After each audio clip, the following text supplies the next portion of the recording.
Hello and welcome to the Women's Inspire Network show, the show where we interview the humans behind the businesses. And we're delighted to be here today in-house in Dublin. Yes, we're in the capital city and we are here talking to people who I know are making a difference in the world of business. And today we have Avril Flynn. Hi, hello. Samantha, how are you? I'm good, thanks. Avril, I know you, but a lot of other people might not know you yet. I know you've gone out on your own lately, so tell us a little bit about yourself and what you do.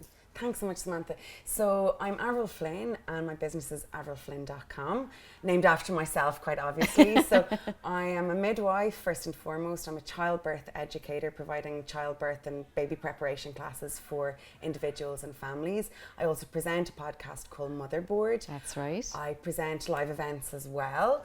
And I started out on my own just in the last year when I came back from my own maternity leave.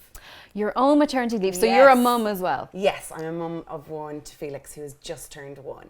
Oh, happy, exciting times, but also very challenging times. Very challenging. Yeah. And I suppose that's how I came to the conclusion. I've always wanted to have my own business. I've always had a passion and a drive for making birth a more positive experience for people, and how I feel I could reach people was by educating them in a birth positive way. And after I had Felix, I decided that now was as good a time as any. And also, you know, with having young kids, it gives you, if you know you can kind of get through that, you know you can kind of do anything. True. So I really wanted to spread my message in that. I had a brilliant birth experience. I didn't love my pregnancy all that much, so I wanted to develop a range of classes to help other parents not only enjoy their pregnancy but really feel empowered in their birth experience, but make it individualized, because you know we're all consumers. It's not a one size fits all. Oh, for sure, And especially birth, giving birth. Totally, it has to be individualized, and that's what I feel that my clients can get. Well, that's really cool, actually. So you weren't always a midwife, though, were you? No. I've had quite an interesting and circumnavigate career. So I think most entrepreneurs have had that kind of thing. Totally. But tell me about yours. It's about life experience, isn't it? That's where it gives you kind of experience in different things and a bit of confidence to do stuff. Yeah. So all I ever wanted to be, well, up until about 8, an actress. So, which is no great surprise, but I really wanted to be a lawyer and a barrister, and I worked incredibly hard throughout my whole school days. I would say that I have an acumen, I'm smart, but I'm not by any means a genius. Anything I do, I have to work hard at. I had really wanted this in my head that I wanted to be a barrister. I had it in my head that I was going to be the first female Chief Justice at 55. That was my goal. You really had it planned out, like. And then went in, got my degree, absolutely loved it. I'm from Dundalk originally, loved being up in Dublin. And then was in King's Inns. I have no experience in, none of my family were in the legal world. So I was studying at night. I was working full time as a medical administrator and doing that 5 days a week. And then suddenly, kind of halfway in, I realised, oh my goodness, I don't know if I want to do this. Oh my goodness. And I suppose, you know yourself, when you've worked incredibly hard at something, one of thing I think as humans we're not great at is actually letting go and realising that your dreams can change. And then my mum died. Yeah. And that, I suppose, really your world shifts on its axis. It does. Yeah. And you realise that life is actually finite and that you have one go at your life, or as I say, you've one twirl on the roundabout. So you better make it count and do something that makes you happy. And I got the most amazing advice from my dad when I was kind of toiling in my head going, how can I have worked so hard and wanted this for so long and then not want it? And my dad said that basically you are going to spend more time in your life with a romantic partner, like more waking hours at your actual job than you would with them. So you're going to be fairly picky about who's going to be your romantic partner. Would you not be as picky about the job that you do? Isn't that really good advice, actually? It's the best advice I ever got. Right, we don't have to ask you that question later then. But it just, and also to have his backing. Everyone else told me I was mad, Samantha. Yeah. People thought I'd had it to turn around and go, no, actually I don't want to be a barrister, I'm going to be a midwife. And they were like, what? I'm going to give up my life in Dublin, give up my apartment, give up my job, move back home with my dad. I love it. And I suppose that was kind of in my mid to late 20s. So as all of my friends' careers were taking off. Yeah. And as they were starting to earn money, I was back living at home with dad. Right, yeah. As a poor lowly student. And that was humbling, but in a really good way. I worked incredibly hard. I got the President's Award for Academic Excellence. Well done. I loved what I just became so passionate about women's healthcare. And also, you know, people were quite suspicious of me when people kind of found out my background. They were like, why are you doing this? Yeah, yeah. And I found that very interesting, that you can have reverse begrudgery if you have made a huge career shift. Yeah. People are kind of like, well, why are you doing that? Yeah. And I always say that your work speaks volumes for you. So if you work hard and are passionate about something, eventually that wins people over. And if it doesn't, they're not people that you should matter with. That's true. Actually, do you know what? It's really interesting because I have, there's one of our Women's Inspire members, Kirsten, she's actually speaking at our conference. Like, she talks about doing life differently. And a lot of her clients have actually done that whole switch. And they get the same. They'd be like, are you mad? They're having some kind of midlife crisis, or, you know, they kind of get judged a lot for doing things differently. So, but I think if anyone decides to do things differently, like what you've done, it actually takes a lot of courage and a lot of self-belief to actually just keep doing it and do, like, so I don't think it's going to stop us because we have that. No, and I think that's the thing, when you have an inner drive within you, that you know that you've got a message to share. Yeah. And of course, everyone gets knocks, but I think those knocks just make you more determined. Yeah. And also more focused on your own message. Yes. And I don't want to be like anybody else. I want to just be me and share my message. And I think that wins over more than anything. I think people feel very uncomfortable when they meet people that have made huge career changes, because there's a lot of people that would love to do it. I think so. But they're afraid. Yes. That's it, fear. So I fear, agree. you know, fear breeds, you know, people can be quite, I suppose, negative towards other people, because for them that would be the scariest thing in the world. Okay, so let's say there is someone watching the show, right? And they do feel that there's something else they should be doing. They're not really sure and they're afraid to take that next step. What advice would you give them? Take the step. Like, take it. You will never regret the stuff that you've done, even if it doesn't work out. And we have all suffered failure, and we will all suffer failure. And failure is they're just lessons in another guise. But take the step. If there's something that you feel passionate about, if there's something that you want to do, then just take the first step toward it. You don't want to end up, you know, I still want to work until I'm 90. My dad is still working very happily, and he's about to turn 73. But it has to be something that you're driven about, that you enjoy. Yeah. I think it would be mind-numbing to spend 20 or 30 years at something that you're not really involved in. So if there is something in you, if you have a great idea, get it out there. Yeah. You know, talk to people, ask people's opinion on it.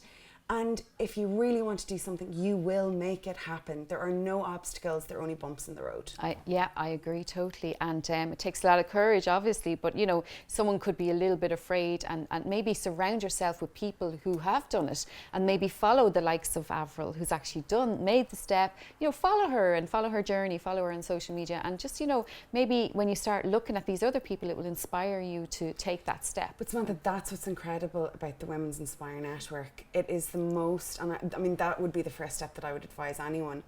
Genuinely, since I joined only in the last couple of months, I have never met a group of such like-minded women building each other up, giving each other real advice. Yes. There's space for everybody's success. We all congratulate each other's successes, and we're all always there for each other when certain things don't work out. Yes. It's such a great sounding board for ideas, and it's so positive. Thank you. And I think that's incredible, and the work that is in connecting like-minded people is invaluable. You can't buy that. Yes. It really is invaluable, and it gives you the confidence to go, actually, this is a good idea. Yeah, well, thank you for saying that. I didn't pay her to say that, by the way. It really is. It really is true. And as many people to know about it. Great. Because I think that's what can hold you back. Yes, it's You know, the fear of maybe not being on your own as well with this Totally. idea and thinking, oh geez, I must be mad and there must be something wrong with me if I'm Mm-hmm. thinking like that. There's nothing wrong with you. You know, I mean, I always thought that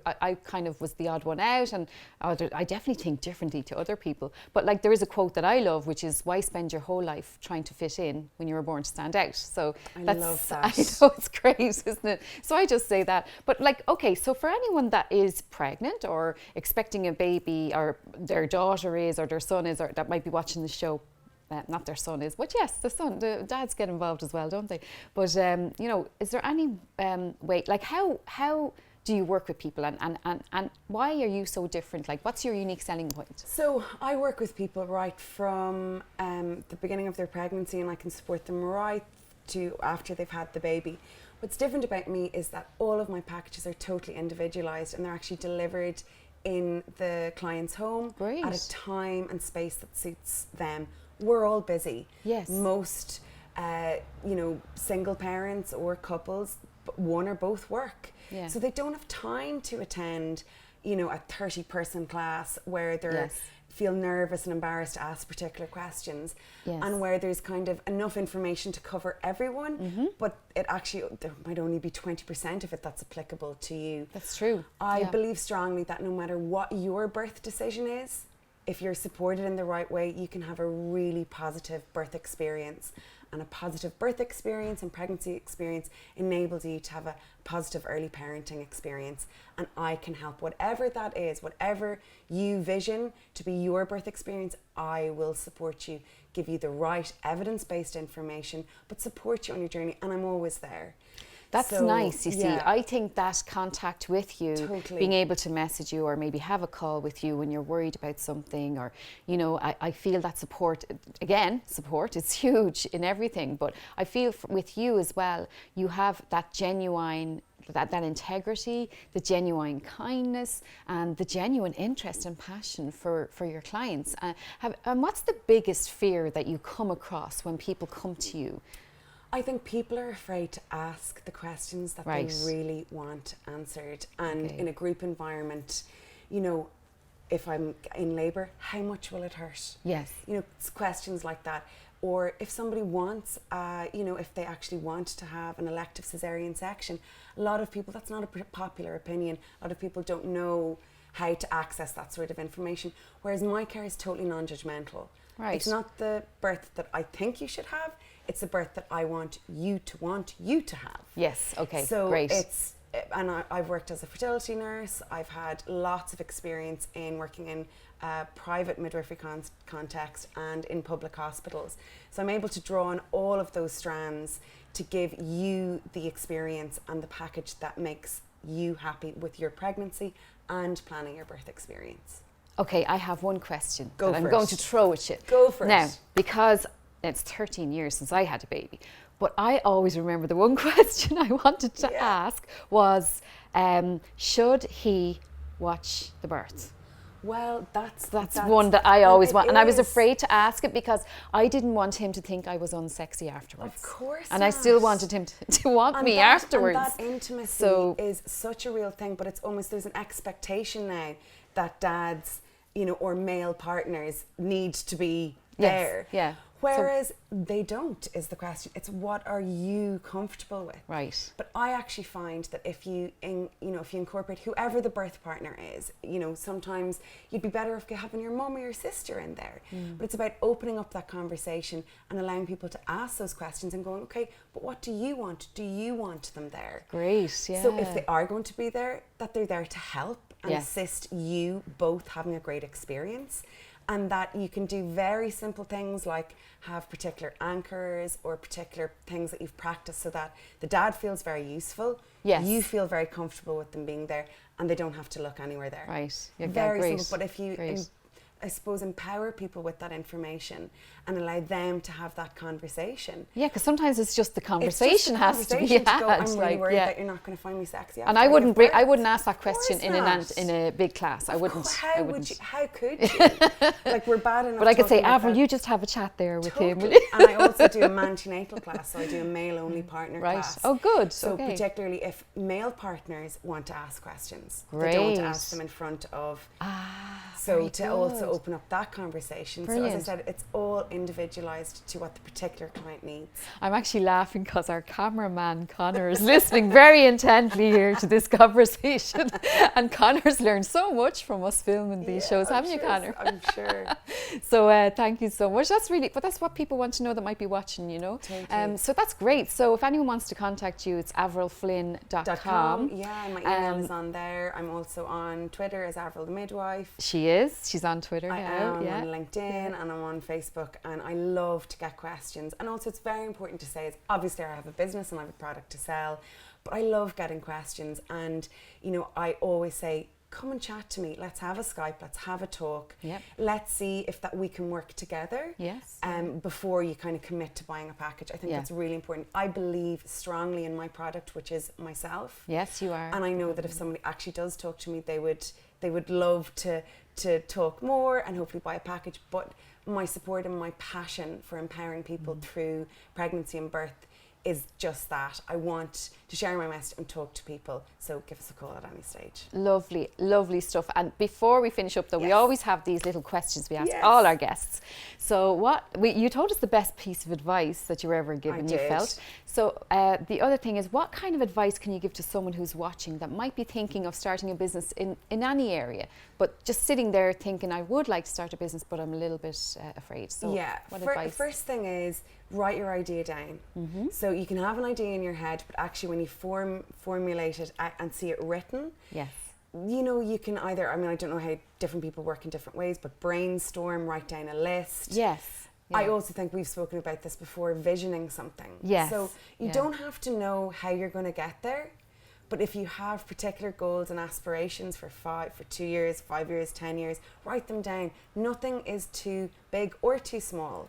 I agree. And then you can make sense. But also, don't ask kind of friends and family. Either join the Women's Inspire Network, or join Women in Business, or join an entrepreneur association, or bounce off people who have been there. Exactly. People who are doing it at the moment even. Exactly. And people you admire. I find people who are very successful, I find are really, really approachable, are open to sharing their knowledge. Totally, because they're passionate, but they've also been through many and they've pitfalls. been there. Absolutely. Yeah. And people have helped me, like from now starting out, just sitting having a coffee with me even helped me. But I agree about the ideas. Buy a little notebook. Ask people for Christmas a present of a nice notebook that you can write your ideas down. Have it beside your bed, okay? Because I wake up in the middle of the night with ideas, and sometimes I can't. I said I must write that down. Now I know we all use our phones, but it is nice to have it in the notebook. And then also a vision board. So what I did was I cut out pictures from magazines of what I wanted, and I just put them up. Like I have a car, I have a really slim lady, Nike girl. I have mountains. That's you already. You're there. You visioned it and made it happen. I have $1 million bill that someone gave me, and that's up there as well, and the Late Late Show as well. So someday. So final question, Avril, what is your favourite quote? Well, this is kind of an odd one, me being from Dundalk, but actually I'm a big fan of the Queen and and what she stands for. I think she is brilliant, and to be still working that hard in your 90s is incredible. Yeah. But it's attributed to her, and it's used in Downton Abbey as well, but it's never complain and never explain. And I use that in the context of let your work speak for itself. You know, it can be a lot of negativity around stuff. I just don't get involved in it. Me too. I let my work and my passion speak for itself. Yeah. And how I don't have to explain my work explains itself. Yeah. And I think that for anybody in business, if your idea is good, and if your passion is sincere, and if you're authentic, people will see that. They do see it. They do, and even online or anything, they know by you. Like if you're an idiot online, you're going to be an idiot offline as well. Absolutely. And why are people surprised then? I don't know. So yeah. So thank you so much. It's been a pleasure, Avril. Thank you for having me and for this opportunity. I'm delighted. You're so welcome, and look forward to seeing more of you on the screen and more of you on the stage and stuff like that. So thank you so much, Avril Flynn, for joining us. So thank you so much for watching. Don't forget, if you do want to join the Women's Inspire Network, go to women'sinspirenetwork.com. We'd love to see you and support you on your business journey. Thank you for watching.